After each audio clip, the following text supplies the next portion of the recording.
Alléluia. Alléluia. Alléluia. Alléluia. Alléluia.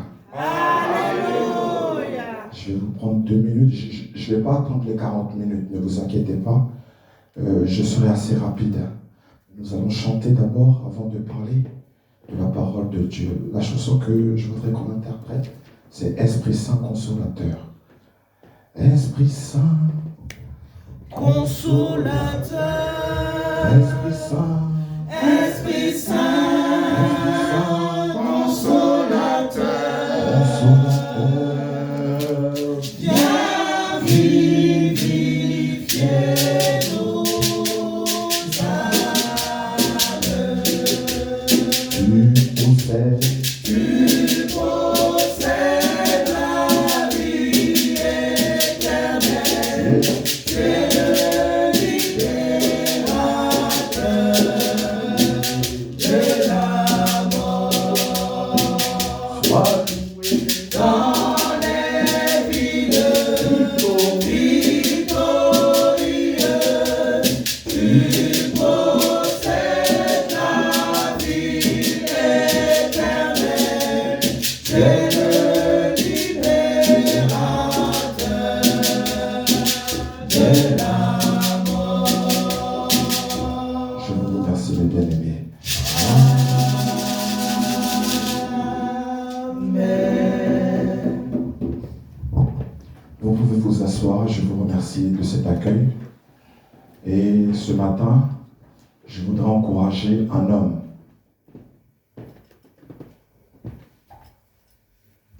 qui a peut-être des craintes ou je ne sais pas qu'est-ce qui passe dans son cœur. Je voudrais lui dire ce matin, je m'adresse à mon grand frère, le devancier Manuel. C'est à toi que je m'adresse. Si on respecte la norme des choses, tu es mon devancier. Et qui dit devancier, il ne faut pas que tu te limites de ce que tu sais faire.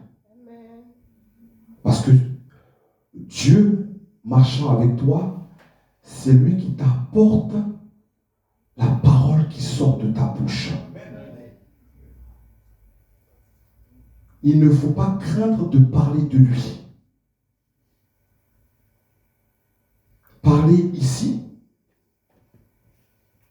avec tes mots, n'est pas un échec.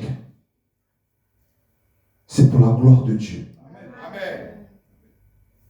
Je t'invite à prendre ce courage. Si tu te souviens, nous avions prié pour toi parce que tu demandais à avoir cette ferveur pour pouvoir faire les choses. Fais le premier pas vers Dieu et il viendra vers toi. Amen. Je dis ça parce que tu es mon devancier et j'aurais aimé aussi t'écouter. Parce que à plusieurs reprises, c'est toi qui conduis et c'est ton petit frère qui parle. J'aurais bien aimé entendre mon grand frère parler. Que Dieu te bénisse. Amen. Mais bien aimé, il y a des discussions, il y a des vérités qu'on ne discute pas. Il y a des vérités qui ne se discutent pas. Il y a des débats que l'homme mène entre frères et sœurs, de même famille, de même nationalité, de même congrégation, de même paroisse, à savoir si Jésus est Dieu. Et il y a des paroisses, il y a des devanciers qui se lèvent. Non, Jésus n'est pas Dieu, parce que la parole déclare. Il y en a qui disent, si Jésus est Dieu, parce qu'il est écrit. Il y a des discussions qui ne se discutent pas. Si toi tu es convaincu que Jésus est Dieu, Jésus est Dieu, un point, un trait. Parce que Jésus lui-même, étant sur la terre, n'a pas réussi à convaincre les hommes qui l'ont vu.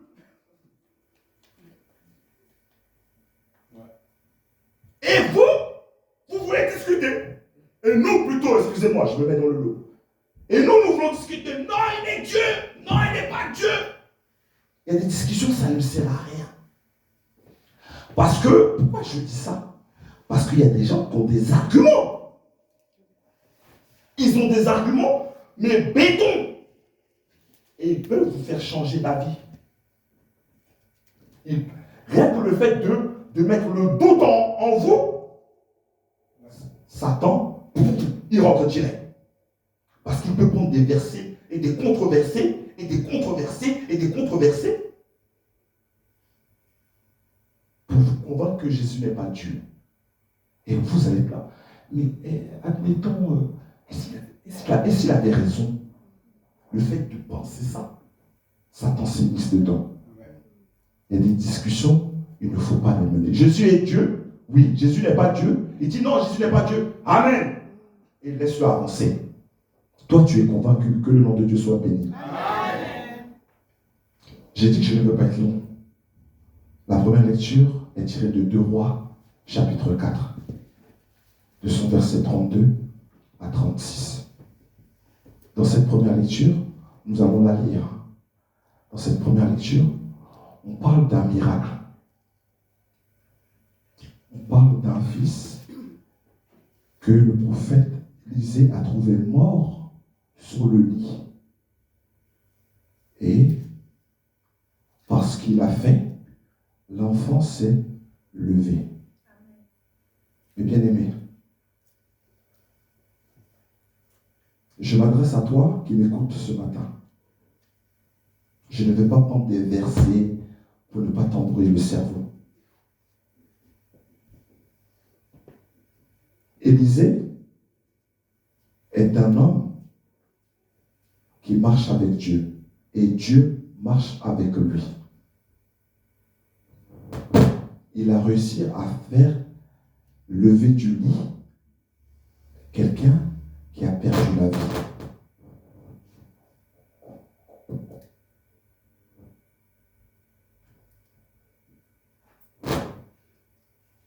Dans ton passage sur cette terre, aujourd'hui, vous pouvez le constater, nous vivons tous à l'ère du bruit. Il y a du bruit autour de nous partout. Le bruit des réseaux sociaux. Le bruit des inquiétudes. Tu es tellement inquiet que dans ton cœur et dans ta tête, ça résonne. Tu n'arrives plus à réfléchir. Tellement que l'inquiétude t'a pris. Le bruit des pensées. Est-ce que je suis à la hauteur? Est-ce que je suis une bonne mère pour mes enfants? Est-ce que je suis un bon père pour mes enfants? Est-ce que je suis un bon mari pour ma femme? Est-ce que je suis une bonne femme pour mon mari? Est-ce que je suis une bonne grand-mère? Est-ce que je suis un bon chargé? Est-ce que je suis un bon président? Est-ce que je suis un bon maître d'hôtel? Est-ce que je suis un bon maître de cœur? Est-ce que je suis une bonne maman de paroisse? Toutes ces pensées ont un bruit.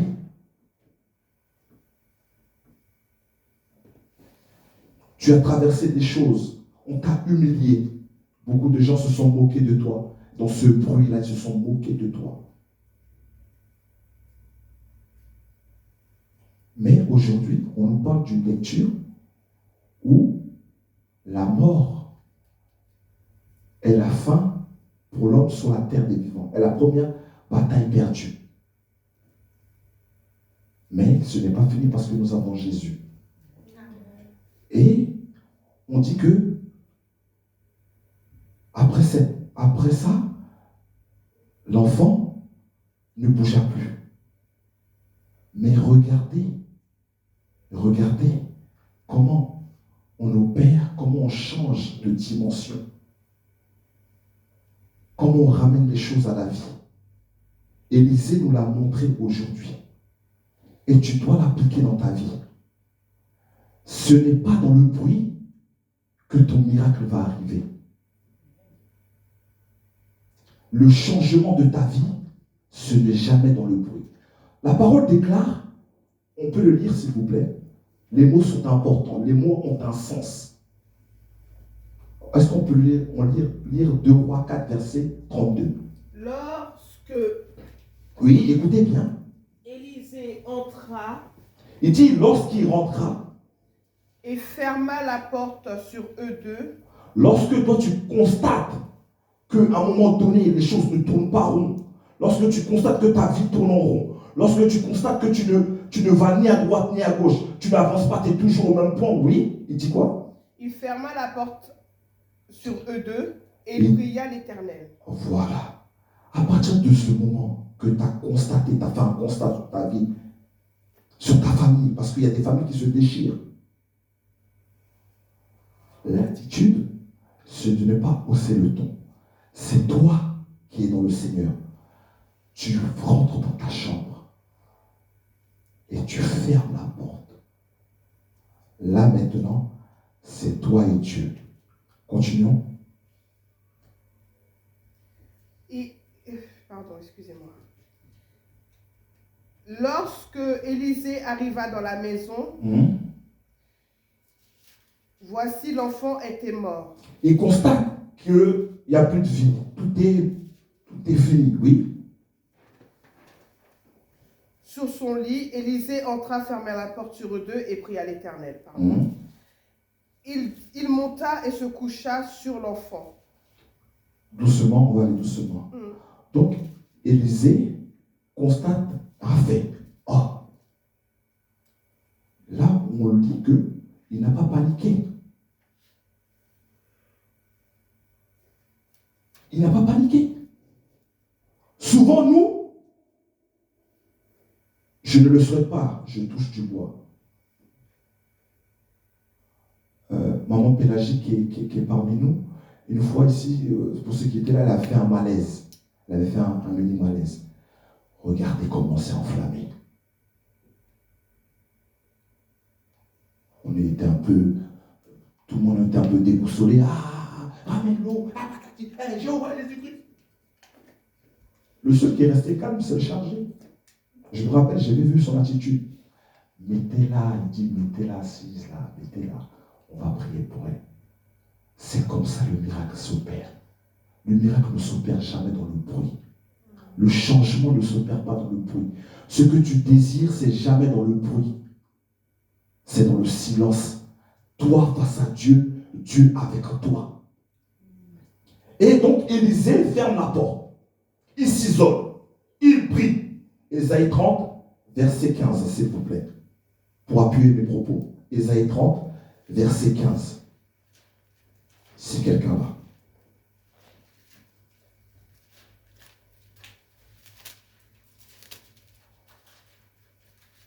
Car Oui. ainsi a parlé le Seigneur l'Éternel, Il dit quoi? le sang d'Israël. Oui. C'est dans la tranquillité et le repos Oui. que sera votre salut. C'est dans le calme et la confiance que sera votre force. Amen. Que Dieu te bénisse. Amen. Mon frère en Christ qui vient nous voir, Dieu te dit dans ce livre d'Ésaïe, peu importe, moi je ne te connais pas, mais Dieu te connaît. Peu importe ce que tu traverses, peu importe ce qui est emmené à te toucher, peu importe ce que tu as traversé, Dieu te dit, c'est toujours dans le calme et la confiance en lui que tu trouveras la paix, que tu trouveras la solution à tes problèmes.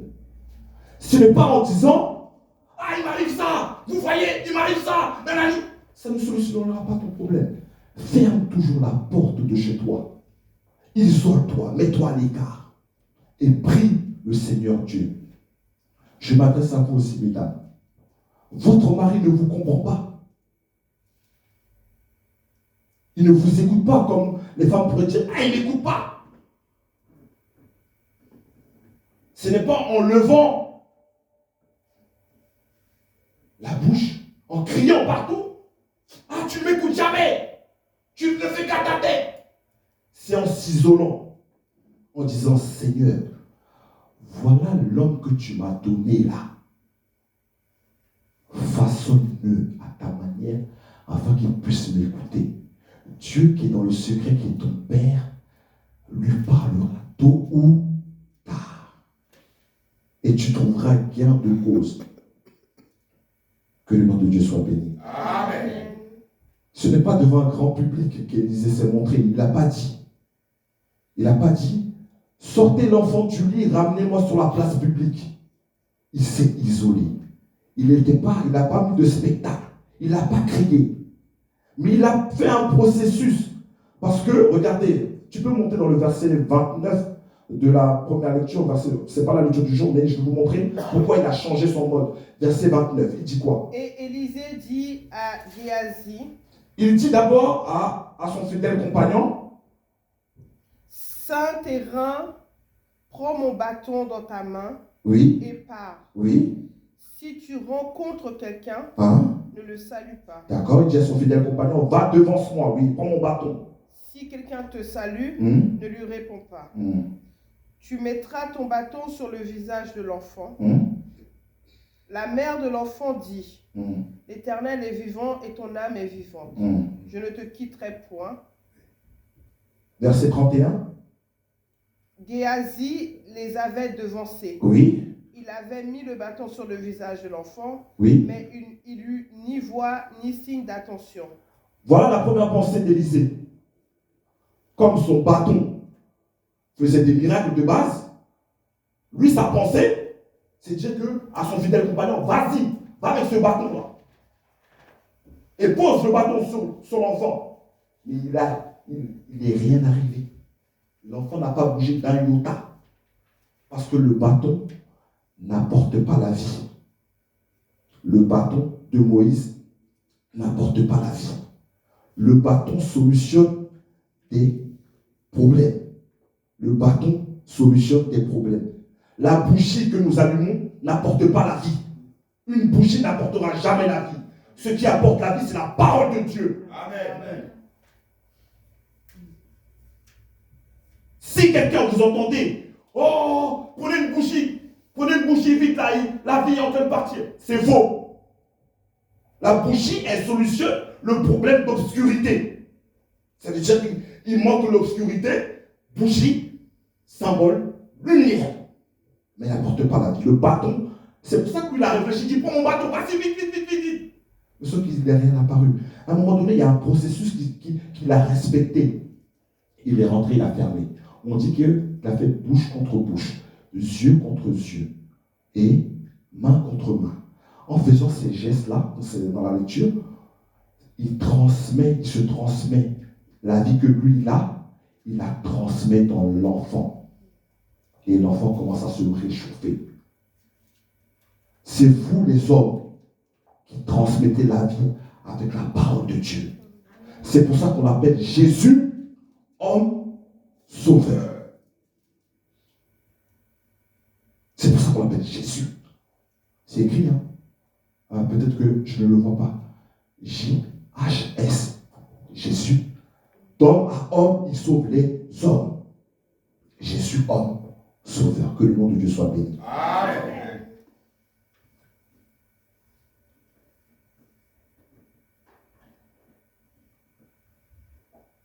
Jean 11, s'il vous plaît.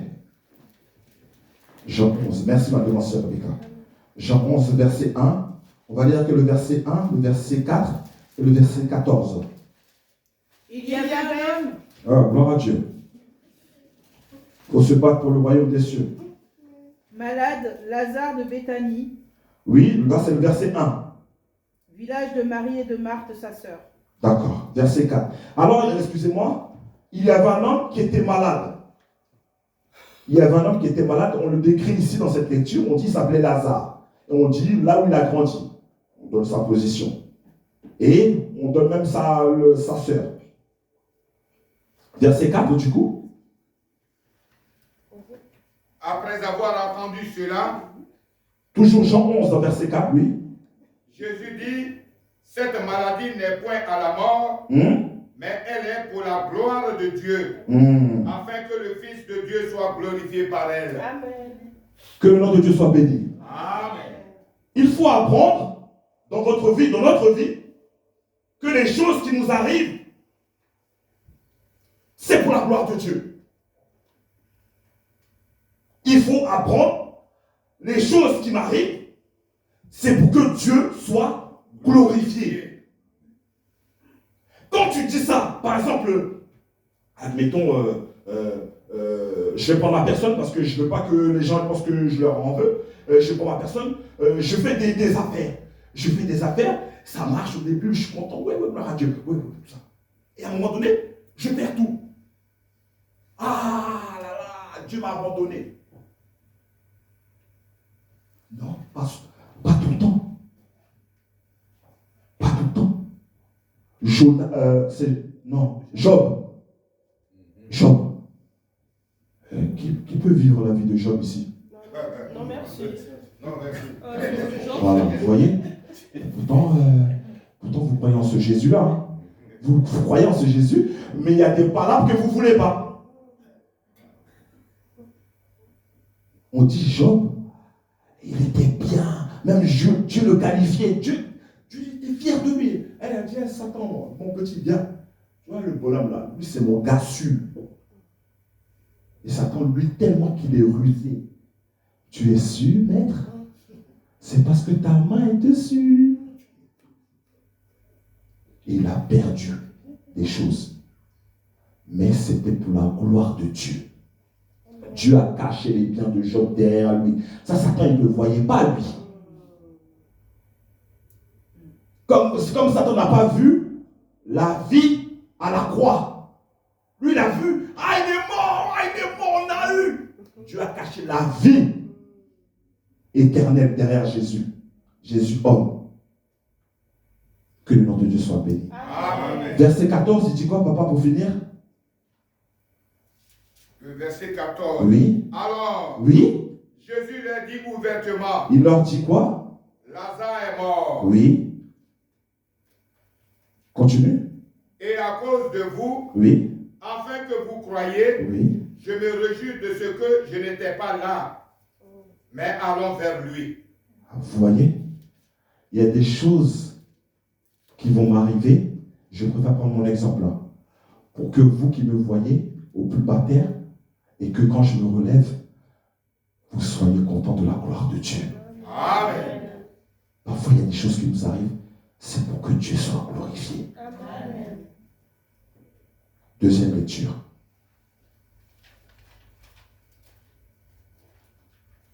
J'ai une question à vous poser. Et si Jésus apparaissait aujourd'hui, qui allait le reconnaître? Répondez, c'est une question, il n'y a pas de piège. Si Jésus apparaissait aujourd'hui, qui allait le reconnaître? Tu allais le reconnaître, papa? Immédiatement. Vous allez le reconnaître? Pas immédiatement. Voilà. Mais admettons, moi j'aime bien poser des questions et on va débattre. Admettons, il apparaît, il ne parle pas, il ne dit rien. Je suis pas fait, il fait rien. Il fait rien, il apparaît. Ah On non, va pas le reconnaître. Non. On le reconnaîtra à ses fruits. Ouais. Je parle en présence de mon avocat. Vous voyez? Et c'est lui, on ne le reconnaîtra pas. Personne ne peut dire qui va le reconnaître. Personne. Sauf s'il se montre. Oui. Les apôtres, eux, c'est encore plus grave que nous. Ouais. Oh, ouais. Le mec a mangé avec eux. Il a marché. Allons là-bas. 1 kilomètre à pied. Ils étaient en train de chanter. Voilà. Il a marché avec eux. Il a mangé, il a dormi avec certains. Mais quand ils l'ont vu, non, c'est pas lui. Mais qu'est-ce que vous me racontez? Vous ne pouvez pas reconnaître Jésus parce que vous regardez Jésus avec votre regard. Charnel. Pas que charnel, votre regard. Jésus, ça peut être Élia. Jésus, ça peut être Élia, la petite dernière là. Si elle apparaît, elle se positionne. Et elle dit, à genoux, je vais prier pour vous. comment ça? Moi, je suis le grand-père. Moi, je suis le père. Moi, je suis la mamie. Moi, je suis la tante. Moi, je suis le devancier. Comment ça, toi, tu dis t'es Jésus? Parce que c'est notre regard. Moi, j'ai croisé Jésus. Si je vous dis les gens du voyage, vous avez des a priori. Vous allez dire, oh, gens du voyage, des personnes qui ne sont pas civilisées. On peut avoir beaucoup d'a priori. C'est ce que vous allez, voilà, c'est ce que vous allez penser. Des gens un peu reculés de la société. Mais dans ma voiture, j'ai rencontré Jésus dans une dame qui on qualifie gens du voyage. Jésus. Bon, tout à l'heure, j'ai dit qu'ici, il ne parle pas. C'était un petit truc. Quand elle a commencé à parler, je me suis retourné. Pourtant, je suis le vénérable Emmanuel, le maître de cœur de la paroisse, Jésus-Christ le roi.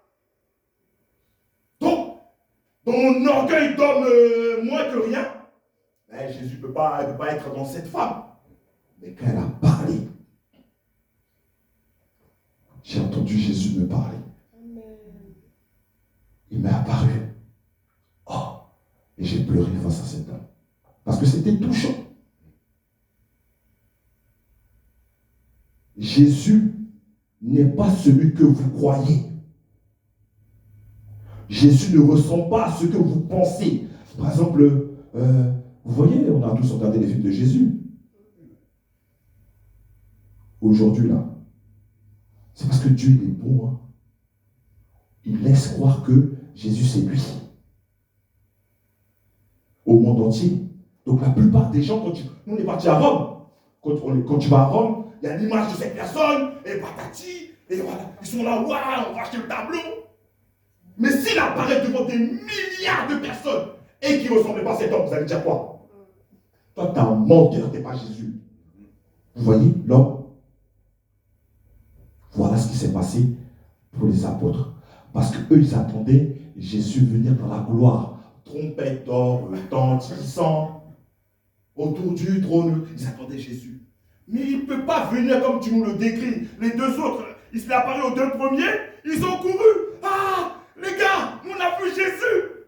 Il est revenu. Oh, arrête de mentir, toi, là. Toi, tu as vu qui, toi? Tu commences à douter. Et Jésus apparaît aux 11 autres et dit, bande d'incrédules. Parce que simplement, vous attendiez à ce que je revienne sur mon char. Au dernier temps, quand on dit quand tout sera fini, il apparaîtra dans le ciel. Et tout homme qui le verra saura que c'est lui. Mais aujourd'hui, Jésus peut apparaître dans ta vie. Ce n'est pas encore les derniers temps. Il peut apparaître dans ta vie. Un clochard qui passe là, qui a besoin de manger. Il sent mauvais et vous le repoussez. Vous avez repoussé Jésus. Fête de moisson. Vous vous rappelez? Jésus, il était là, il peut témoigner. Jésus est venu. Notre fête de moisson, c'était un peu comme ça, comme si on commençait à se regarder. Papa il était en train de conduire. Nous, on commençait à se regarder. Ah, il n'y a pas beaucoup de monde là. Pourtant, on a jeûné 21 jours. Jésus a répondu aux 21 jours de papa et maman. Il a apparu face à un monsieur quelconque. Ah, j'ai faim. Il a commencé à Marie, il a dit, si c'était moi, la dame a rigolé, si c'était moi, j'allais le repousser. Heureusement, ce n'était pas elle, gloire à Dieu. Parce qu'elle a été honnête. Il faut reconnaître ses torts. Ça, c'est bien. C'est-à-dire que si c'était elle, là, la fête a été gâtée. Il est authentifié. Vous voyez? Et il est apparu, et dès qu'il est apparu, ici même dans ce lieu, on ne trouvait plus de place. Il y en a qui partaient, il y en a qui venaient. Papa était là, il avait chaud. Je le voyais, papa il avait chaud. Comment on va faire? Comment on va faire? Mais ça, c'est pas ton affaire. C'est l'affaire de Jésus qui remplit son temple. Jésus n'est pas ce qu'on croit, ce qu'on voit là. Jésus peut être un petit enfant. Jésus peut être une personne mal habillée. Jésus même peut s'asseoir à côté d'une prostituée. Et vous allez passer dans la rue, vous allez, regarde celui-là, en train de draguer la prostituée. Le paradis, la Bible déclare, vous serez étonnés qui est au paradis. sont humbles. Nous, c'est une grâce et une chance. Je ne sais pas si on peut dire chance, mais c'est une grâce, une chance pour nous d'appartenir à l'œuvre de l'Éternel. C'est ça qu'on doit se dire. Ah, je suis chanceux. Oui. Je suis vraiment chanceux. Il y en a, ils n'ont pas notre chance. Mais ne crois pas une seconde que tu es meilleur qu'eux. C'est une chance pour toi, pour sauver toi et ta famille. Que le nom de Dieu soit béni. Amen. Jésus n'apparaîtra pas de manière spectaculaire. Ésaïe 55, verset 8.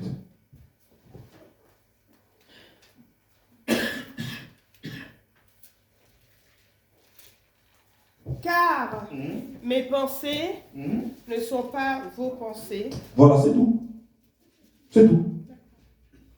Ne pense pas que Jésus est comme toi tu le penses. C'est pour ça qu'il dit car mes pensées Ne sont pas vos pensées. C'est pas parce que toi tu penses que. Il me reste 10 minutes. Hein. Merci. Pour finir,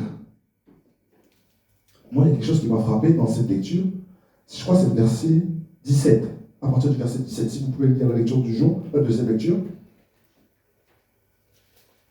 Voici les miracles qui accompagneront ceux qui auront cru à mon nom. Ah. Ils chasseront les démons. Ils parleront de nouvelles langues. Ah. Ils chasseront les Démons. On dit ceux qui ont cru chasseront les Démons. Ah. Et ils parleront de les nouvelles langues. langues. Oui, continue papa. Ils saisiront des serpents. Ah. S'ils boivent quelques breuvages mortels, il ne leur fera point de mal. Que le nom de Dieu soit béni. Merci papa. Amen. Là, c'est la description de ceux qui croient en Jésus. Est-ce qu'on croit vraiment? Question. Question. C'est-à-dire que dès qu'on est empoisonné là, dans une nourriture là, oh, je vais mourir.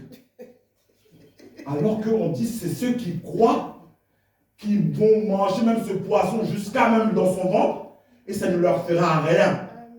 On dit, si demain là, tout de suite là, il y a un gros serpent qui rentre là. Et même les femmes vont monter à terre. Elles vont monter. Et on dit, papa Kofi. Laisse-nous monter là. Oh, tu vois pas. C'est comme ça la réaction. Alors que Dieu dit, ceux qui croient en moi saisiront ce serpent. Est-ce qu'on croit vraiment, mes bien-aimés? C'est la question qu'il faut se poser. On dit Dieu fait des miracles pour nous, fait des décomptes des situations.